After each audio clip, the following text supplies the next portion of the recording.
Hey everyone, Ms. Dempsey here. This is a guide for round 4 of the Manufacture series. Let's get this started. For this first turn, start to brake right after the 100 meter mark. You can use the shadow of this sign as your cue to start to brake. So you'll brake hard for a moment, then ease off on the brakes. Just let the car rotate, then slowly start to accelerate so you don't make contact with the dirt.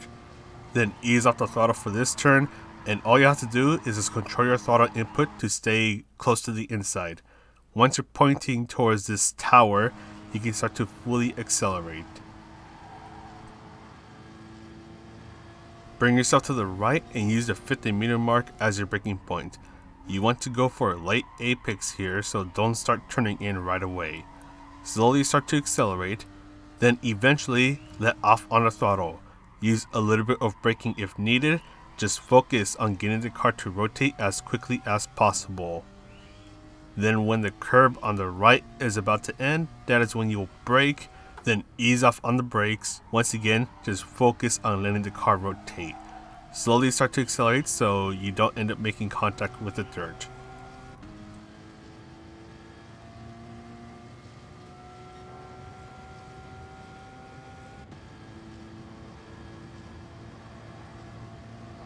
You can brake pretty late for this turn. You'll start to brake just before you reach the 150 meter mark, and you want to use some of your braking power, not all of it. Slowly ease on the throttle so you can get really close to this apex, and also make sure that you don't end up making contact with the dirt. But that is all for the lap guide. Let's go ahead and talk about the strategies. You only have 5 minutes to try to get a good qualifying time, but for those initial 5 minutes, you're going to spend most of it just trying to fuel burn. So the fuel multiplier is at times 7, so it's going to be pretty easy to get a noticeable amount of fuel out of your car. And if you do that, of course your car is going to get lighter, which will make it easier for your car to reach higher speeds. So I'm going to be fuel burning on first and second gears, just trying to keep up with the time, as I want to make sure that I actually have time to get a qualifying time in.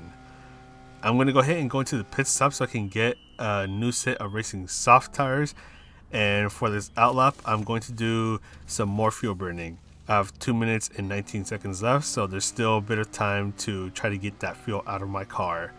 However, I will need to speed things up a little bit, so eventually I'm actually going to go ahead and do that. In this case, I want to make sure that I get a good entry and exit speed on the last corner, so I'm going to go ahead and start speeding up just before I reach the second to last corner. And you want to make sure that you find someone that you can get the slipstream out of, as that will definitely help you out in getting a good qualifying time. Unfortunately, in this case, I timed it wrong in trying to get right behind the car that is further up ahead on the track. So I'm not going to get that slipstream out of him until I pretty much reach the start finish line at the end of this lap. And you just want to be careful but precise as you make your way through your qualifying lap, as every little mistake will hurt your qualifying time. So after all the fuel burning for the first and second laps, the third lap will be the qualifying time, and just notice at how much of the fuel I have left. So fuel burning is going to be essential here to try to make your car lighter and get a better qualifying time.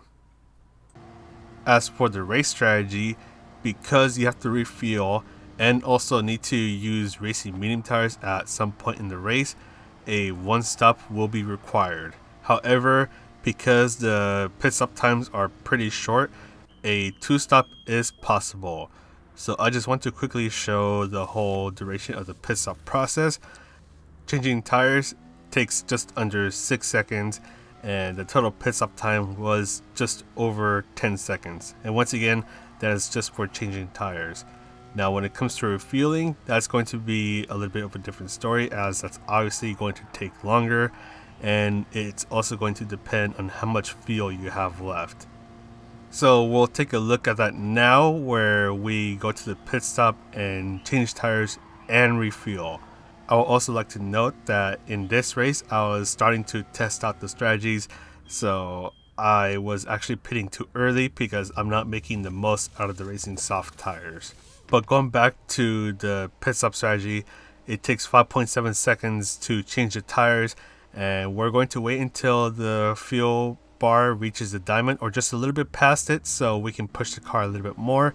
And it took us about 11 seconds to get the fuel to where we wanted to reach and get out of the pit stop. So when it comes to the fuel, you want to try to make it last as long as possible, because the moment that you're about to run out, that's when you're going to go ahead and go to the pit stop and perform tire change.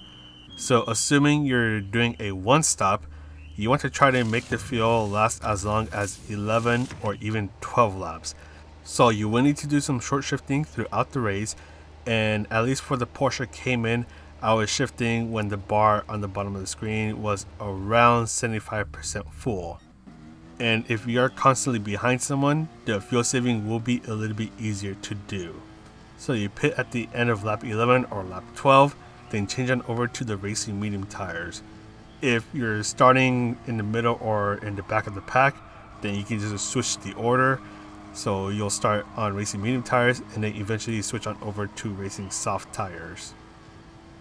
Depending on the car you're on, your Racing Soft tires will slowly start to become an issue as you approach lap 10. It won't be a huge issue, but it'll still be something that you'll need to think about as you approach lap 10. Now for the two-stop strategy, this is where you pit in at the end of lap 10.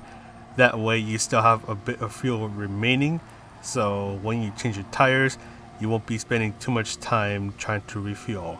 However, you'll be refueling at your first pit stop, because your second pit stop will be at the very end of the race, and that's where you'll be switching over to the Racing Medium tires.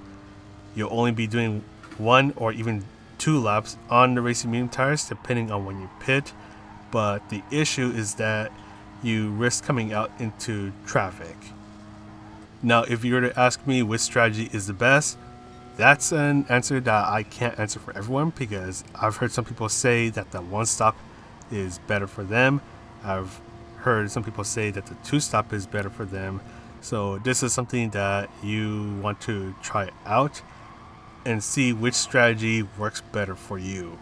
If you only have time to do one practice race before you do the actual race itself, try the one stop strategy, as you don't have to deal with traffic coming out of the pit stop at the tail end of the race. That, and you'll know which tires you have to switch to depending on what you start on, and you only have to refuel once. So I mean, that one's pretty straightforward. But anyways, that is pretty much it for this guide, so I'm going to go ahead and sign off now. So this is Mr. MCA. Stay safe out there. I wish you all a good race, and I'll see you in the next video.